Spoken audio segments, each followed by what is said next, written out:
신명기 오늘 말씀은 9장 1절에서 7절 말씀입니다.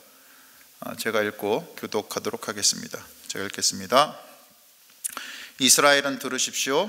오늘 당신들이 요단강을 건너가서 당신들보다 강대한 민족들을 쫓아내고 하늘에 닿을 듯이 높은 성벽으로 둘러싸인 큰 성읍들을 차지할 것입니다. 거기에 있는 사람들, 힘이 세고 기가 큰 이 민족들은 당신들이 아는 그 아낙 자손입니다. 누가 아낙 자손과 맞설 수 있겠느냐 하는 말을 당신들은 들었을 것입니다. 그러나 당신들이 아시는 대로 오늘 주 당신들의 하나님이 맹렬한 불이 되어 당신들 앞에서 건너가시며 몸소 당신들 앞에서 그들을 멸하셔서 그들이 당신들 앞에 무릎을 꿇게 하실 것입니다. 주님께서 당신들에게 말씀하신 대로 그들을 빨리 몰아내고 멸망시키실 것입니다. 주 당신들의 하나님이 그들을 당신들 앞에서 내쫓으신 다음에 행여 내가 착하기 때문에 주님께서 나를 이끌어들여 이 땅을 차지하게 하셨다고 생각하지 마십시오. 주님께서 이 민족을 당신들 앞에서 내쫓은 것은 그들이 약하기 때문입니다.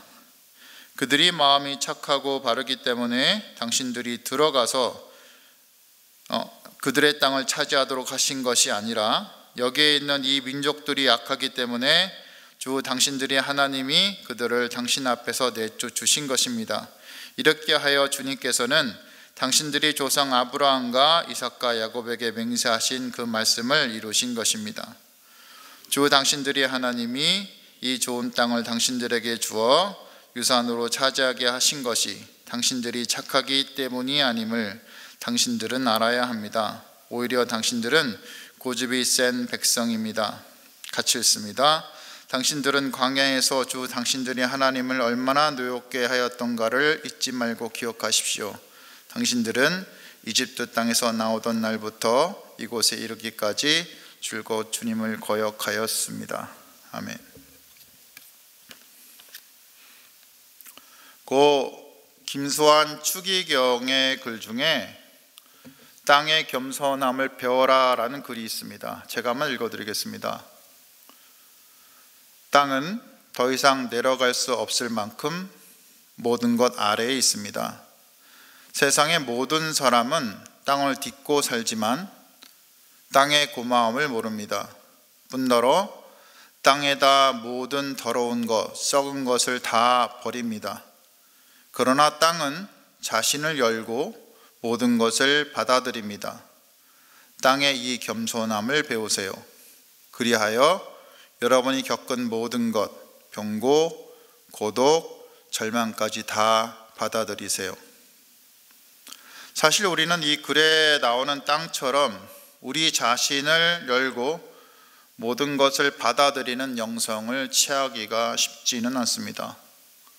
저 역시 더 낮아지기를 원하는 소망함을 가지고 예수의 길을 따라가려는 소망이 있으면서도 마음 한편에는 남들에게 인정받기를 원하는 마음 역시 있음을 부인할 수가 없습니다. 그래서 살다 보면 느끼게 되는, 제가 때때로 느끼는 저희 나약하고 힘없는 상태에 감사할 수밖에 없는 것은 없음으로 인해 누리는 평안과 없음으로 인해 누리는 자유함과 없음으로 인해 누리는 주님만 의지함이 있음과 강한 상태에서는 누릴 수 없는 것임을 알고 살아온 내내 자기중심적인 삶을 살아오며 교만이 몸에 배인 제게 베풀어 주신 주님이 베풀어 주신 세밀한 배려임을 알기 때문입니다. 사실 있음과 강함이 아닌 없음과 나약함의 상태를 우리는 주로 광야라 부릅니다. 그곳 광야에는 따뜻하고 편안한 집이 없지요. 깨끗하게 씻을 물도, 아니 사실 마실 만한 물도 잘 없지요. 당연히 옷을 빨아 입을 수도 없고 편하게 고기를 먹거나 야채를 먹을 수도 없지요. 이런 곳이 광야입니다. 이처럼 광야는 사람의 기본적인 생활이 안 되는 곳이지만 사실 아무것도 없기에 하나님을 부를 수밖에 없는, 그래서 주님의 임재를 누릴 수 있는 곳이 광야입니다. 그 광야가 실제로 세상에 있는 메마른 땅이건 아니면 우리 마음속에 있는 광야이건 말이죠. 오늘 본문 신명기 9장에 나오는 이스라엘 백성들은 이런 아무것도 없는 곳인 광야에서 태어나거나 자란 자들입니다. 이 적막한 광야에서 40년을 자라서 그곳에서 결혼도 하고 아이도 낳고 살다가 나이 든 부모님을 그곳 광야에 묻고 그 척박한 광야가 고향인 그들에게 모세의 연설이 어떻게 들렸을까요? 가끔 부모님들이 넋두리처럼 하시던 말인 가데스 바네아의 12 정탐꾼 사건, 크고 무서운 가나안인들이 두려워서 전쟁을 하기가 싫어서 불평하였을 때 있었던 하나님의 진노, 아말렉인들과 가나안인들에게 쫓겨서 호르마까지 도망했던 일, 그리고 40년을 헤매던 광야 생활과 부모님들의 죽음, 끊임없이 이어져 가던 그런 장례의식들, 죽음의 냄새들, 사실 그들이 겪어야 했던 그 광야의 삶은 그리 넉넉하지는 않았을 것입니다. 그리고 시간이 흘렀을 때 아모리 족속 시온과 바사낫 옥과의 전쟁을 통해 얻은 요단 동편의 땅에서 가지는 작은 평화가 있었죠. 이들에게 광야는 지긋지긋한 장소였을 가능성이 굉장히 큽니다. 그렇지만 가나안 땅 역시 하나님의 약속이라는 생각이 참 들기가 쉽진 않았을 것 같습니다. 듣기는 자주 들었지만 이 지긋지긋한 전설의 이야기처럼 들렸을 그런 장소가 가나안이었을 것 같습니다. 왜냐고요? 그들이 광야에서만 살아왔기 때문입니다. 그런데 나이가 120살이 다 된 모세 할아버지가 40년이 지난 지금에 이제 와서 다시 가나안 땅을 말하는 것입니다. 그 가나안 땅에는 여러 나라들이 있고 그 성읍들은 크고 성벽은 하늘에 닿았고 크고 많은 백성이 있는데 그들은 익히 들었던 거인족 속 아낙 작손이랍니다. 겁 아닌 겁을 주며 연설하는 겁니다. 누가 아낙 장손에 당하리요? 오늘 본문 말씀에 있습니다. 제가 이스라엘 백성이라도 좀 어이없고 당황스러울 것 같아요. 그리고 연이어 말합니다. 아낙 자손이 거인족이라서 두렵니? 하나님께서 너희보다 앞서 가셔서 맹렬한 불같이 그들을 멸하시고 내 앞에 엎어지게 하실 거야. 하나님께서 그들을 쫓아내며 속히 멸하신다고 하셨어. 그러니 이번 싸움에 너희 할 일은 그냥 하나님이 싸우러 가라 하시면 나가서 싸우면 돼. 싸우기 싫다고? 하나님이 먼저 싸우신다니까. 그러니 너희들 부모 세대처럼 실패하지 말고 하나님만 온전히 의지해보라고. 살다 보면 사실 내 힘으로는 감당이 안 되는 일이 생기기 마련입니다. 하나님이 일해주시지 않으면 도저히 감당할 수 없는 일이 생기면 우리는 하나님께 엎드립니다. 사실 우리는 기도할 수 있다는 것이, 의지할 분이 계시다는 것이 복인 줄 알아야 합니다. 하나님께 기도할 때, 그분께 답을 구할 때 우리는 상황을 바꾸는 은혜를 누리든지 상황을 뛰어넘는 마음의 평안으로 인해 그런 상황이 되는 우리가 되든지 하는 은혜를 누리게 됩니다. 그리고 믿음은 그분께 우리 사정을 소상히 아뢰고 우리가 할 수 없는 일에 대해서 그분이 일할 수 있는 것을 믿고 인내하고 기다리며 기도하는 것입니다. 2주 전에 요양원에 계신 어머니께서 외출하셨을 때 대전에 계신 아버지를 찾아갔었습니다. 올해 90이 되신 제 아버지는요, 제가 중학교 때 사실 저희 집을 나가셨습니다. 40년을 밖에서 사신 분이시죠. 같이 사시는 분도 따로 계시고요, 사업 실패로 인해서 집을 나가셨는데 상황이 그렇게 돼버렸습니다. 그런 아버님이 요즘 하루가 멀다 하고 저한테 전화를 하십니다. 죽기 전에 어머니를 뵀으면 한다고 저한테 전화를 하고 했습니다. 그래서 제가 어떻게 할까 고민을 했는데, 사실 아버님도 치매가 오셨고 어머님도 치매가 있으신데, 아버님은 대전에서 주간보호센터를 다니시고 어머니는 요양원에 계신 거죠.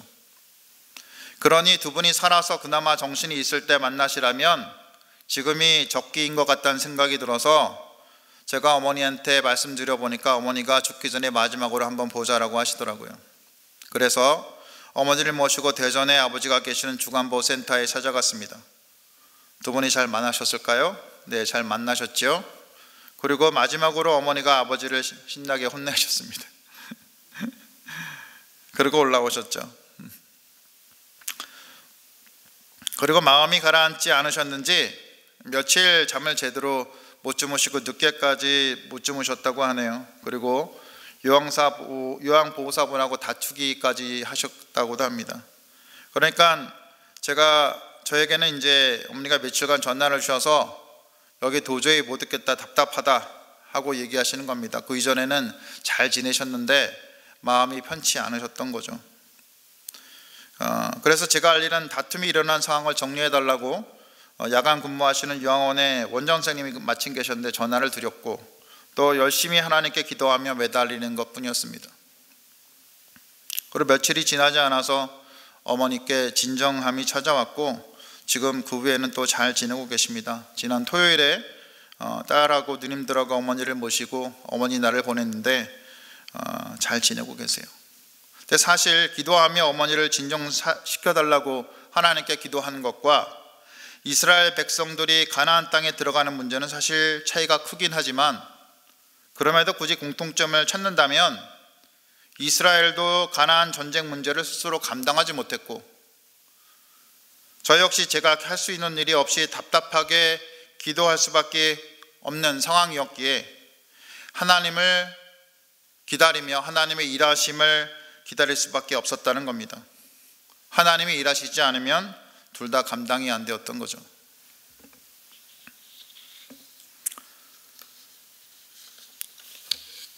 우리는 여기서 믿음을 보아야 합니다. 우리의 믿음이 무엇입니까? 우리가 감당 안 되는 일을 만났을 때, 아니 어떤 일이라도 만났을 때 우리가 뭔가 일을 시작하기 전에 먼저 하나님께 기도하는 겁니다. 하나님께 여쭤보는 겁니다. 그리고 하나님의 뜻을 구하고 우리 안에 계시는 하나님의 인도하심을 구해서 때론 인내함으로 하나님의 일하심을 기다리고, 때론 우리 스스로가 속히 무엇인가를 주님의 뜻에 따라서 행해야 하는 것입니다. 믿음으로 기도하며 먼저 하나님의 뜻을 구하고 행하는 것, 이것은 하나님 나라의 통치를 구하는 우리 그리스도인들이 반드시 해야 할 의무이기도 하고 특권이기도 합니다. 4절 이후에서 모세는 이스라엘 백성에 다시 말합니다. 여호와께서 그들을 가나안 땅에서 쫓아내신 이유는 그들이 악하기 때문이라는 겁니다. 그러니 그들이 쫓겨나고 너희들이 가나안 땅을 차지한 것이 너희들이 의롭거나 정직하기 때문이 아니라는 겁니다. 하나님께서 그 땅을 너희에게 차지하게 하신 것은 너희 조상 아브라함과 이삭과 야곱에게 맹세하신 그 맹세를 이루려고 하시기 때문이라는 겁니다. 창세기 15장 16절을 보면 우리는 아브라함에게 하신 하나님의 약속을 볼 수 있습니다. 제가 읽어드리겠습니다. 내 자손은 4대 만에 이 땅으로 돌아오리니 이는 아모리 족속의 죄악이 아직 가득 차지 아니함이니라. 이 내용은 아브라함에게 하나님께서 말씀하시는 것으로 이스라엘이 애굽에서 400년 이상을 지내다가 가나안 땅에 가야 하는데, 그 이유가 가나안 땅에 사는 아모리 족속의 죄악이 아직 차지 않았기 때문에, 아직 가득 차지 않았기 때문이라는 거죠. 그래서 우리는 가끔 질문을 또 받곤 합니다. 하나님은 잔인한 하나님 아니냐? 그냥 이스라엘의 하나님 아니냐? 어찌 잘 살고 있는 가나안 민족을 멸한 것이 심판이라고 말할 수 있느냐? 그들 스스로 잘 살고 있는데 이스라엘이 이유 없이 쳐들어온 거 아니냐? 이런 거죠. 근데 이들이 잘 모르는 것은 이 질문을 하면서도 하나님이 이스라엘을 하나님 나라를 세울 민족으로 택하시긴 했지만 하나님의 공의는 어느 민족에게나 편파적이지 않다는 겁니다. 성경을 잘 모르는 거죠. 단지 하나님을 섬기지 않고 자신을 섬기는 죄를 지은 자들의 죄가 깊어질 때까지, 그때까지 참으셨다가 다른 민족을 부르셔서 심판을 행하신다는 것입니다. 이것은 자신이 택하신 이스라엘 죄가 깊어지자 역시 아수르나 바벨론을 부르셔서 하나님의 도구로 사용하셨다는 것을 우리는 알 수 있습니다. 그렇죠? 그러니까 하나님이 일하신 것은 공평하다는 겁니다. 여기서 우리가 주목해야 할 것은 하나님의 심판의 도구로 사용하신 아수르나 바벨론이 의로우냐 하는 것입니다. 결론부터 말하면 아닙니다. 그들은 의롭지 않았습니다. 오히려 실제로 그 아수르 바벨론 민족들이 행하는 일을 보면 매우 악합니다. 하지만 하나님께서는 이런 악한 나라들을 들어쓰셔서 이스라엘을 심판하시고 그들의 속의 악을 제거하시는 것이죠. 누구 악이요? 이스라엘의 악이요. 이런 패턴이 하나님께서 전쟁을 통해 민족들을 심판하시는 패턴입니다. 더하여 가나안 전쟁은 하나님의 구속 계획에 따라서 여러 민족을 살리기 위해서 하나님께서 만드신 전쟁입니다. 즉 이스라엘을 정결하게 유지해서 세상에 많은 사람들을 구속하고 구원하기 위한 하나님의 계획이었던 거죠. 그러니까 가나안 전쟁은 그러니까 예수님을 이 땅에 오게 하셔서 인류의 구원을 준비하시는 구속사적인 관점에서도 꼭 필요한 전쟁이었습니다. 이렇게 이스라엘이 그 땅에서 하나님을 찾아야 그들이 정결하게 유지가 되고 또 민족을 통해 메시아이신 예수께서 이 땅에 오실 수 있다라는 겁니다. 그러니까 6절의 말씀처럼 하나님께서 그 땅을 주신 것은 이스라엘의 공의 때문이 아니라는 겁니다. 이스라엘이 올바르고 바르게 살아서 하나님이 그 가나안 땅에 보내신 게 아니라는 거죠. 뭐라고 얘기합니까? 이스라엘아, 너는 목이 곧은 백성이야. 너는 고집이 세단 말이야. 너는 네 마음대로 사는 애야. 그런데 내가 너를 들어서 사용한다. 하나님께서 하나님께 마저 함부로 대하고 고집을 굽히지 않고 결국에는 심판을 당하고 많은 이 악하고 못난 그런 민족을 들어서 하나님의 계획을 사용하신다라는 거죠. 그러니까 이렇게 계속 살아가면 심판을 받을 것인데 이스라엘인이 이방 민족인이 따지는 게 아니고 하나님 보시기에 모든 민족이 똑같다는 겁니다. 이 똑같은 민족들 중에서 하나님이 그냥 택하셔서 어떤 이는 이스라엘로 삼으시고 어떤 이는 그냥 내버려 두신다는 거죠. 교회는 안 그럴까요? 여러분과 저는 안 그렇습니까? 그러니까 하나님께서는요, 우리 모두를 사랑하시고 우리 모두를 구원해 주시기를 원하신다는 겁니다. 그러니 하나님의 마음에 모든 민족이 들어있다면 우리는 여기서 생각해야 될 게 복음을 받은 우리가 어떤 방식으로든 하나님의 대리자가 되어야 된다는 겁니다. 주님의 보냄을 받은 자리에서 복음을 전하는 삶을 살아야 한다는 겁니다.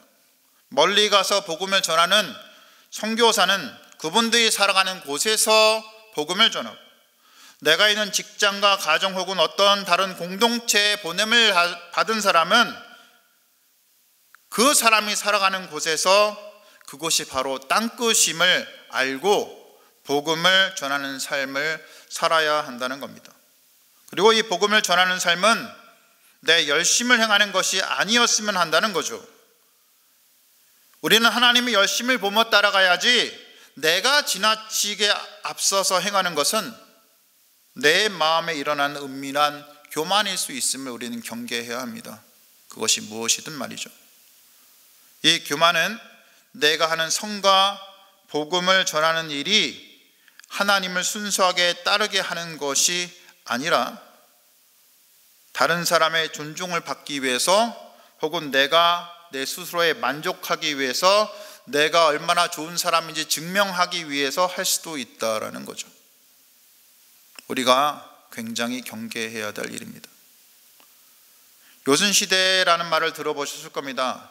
그 시대 사람들은 법 없이도 살았고 또 백성들이 나라의 통치를 의심하지 않고 자유롭게 살았는데요, 오늘날 요 임금이 홀로 시골 마을에 가보았습니다. 밭에서 노래를 부르고 일하고 있는 한 농부에게 넌지시 당신은 우리나라 임금이 누구인지 아시오? 라고 물었다고 합니다. 농부는 무심히 또 대답했죠. 와, 우리야 해 뜨면 집에서 나오고 해지면 집으로 들어가고 우물 파서 물 마시고 밥 갈아서 밥 먹는데 임금이고 뭐고 상관할 게 뭐 있어? 이렇게 대답했답니다. 요 임금은 이 얘기를 듣고 비로소 자신의 정치가 어느 정도 잘 되어 간다는 것을 확인하고 흐뭇해했답니다. 고 김수환 추기경의 말처럼 조용히 인간의 진실이 소통되어가는 사회를 상상해 봅니다. 그것이 교회이건 사회이건 우리 주변의 어느 곳이건 간에 억지스러운 행위나 명분이 중요하지 않고 사람의 존재 자체를 사랑하는 그러한 사회 말이죠. 가만히 있는 것 같으면서도 하지 않는 일이 없는 사람, 말없이도 가르침을 주는 그런 사람에 가득 찬 그런 교회가 이루어지는, 그런 주님의 복음을 전하는 교회가 되어가는 그것을 상상해 봅니다. 사람이 태어날 때는 부드럽고 죽을 때는 딱딱해진다고 하죠. 굳고 강한 것은 부드럽고 약한 생명을 전하는 교회에 덮이는 것입니다. 즉 우리는 강하고 힘있고 이것을 구하는 것이 아니라 부드럽고 약한 것을 구해 나가야 한다는 거죠. 그것이 진정 교회의 모습인 것입니다. 그런 우리 모두가 그런 부드러움과 약함을 구하는, 그래서 하나님 나라를 이루어나가는 자들이 다 될 수 있기를 주님의 이름으로 소망해 봅니다. 기도 제목 전하겠습니다. 주님의 이름을 알아서 우리가 있는 곳이 땅끝임을 알고 가장 겸손하고 부드러운 모습으로 말없이 가르침을 주는 모습으로 주님의 복음을 전하는 우리들이 다 될 수 있기를 기도했으면 합니다. 다음 세대를 위해 기도해 주십시오. 한국교회의 미래를 책임질 우리 아이들에 대해서 생각하고 기도하며 그 아이들에게 정말 하나님을 알아가는 삶이 이루어지고 복음이 들어갈 수 있도록 기도해 주셨으면 합니다. 마지막으로 예수 영정 모임과 여름 단봉을 위해서 기도해 주시고, 우리 어제 다친 우리 유치부의 황현준 어린이가 있습니다. 넘어져서 다치고 꿰맸는데요, 빨리 회복할 수 있도록 기도 같이 해주셨으면 좋겠습니다. 그리고 개인 기도하시면 되겠습니다. 기도하시겠습니다.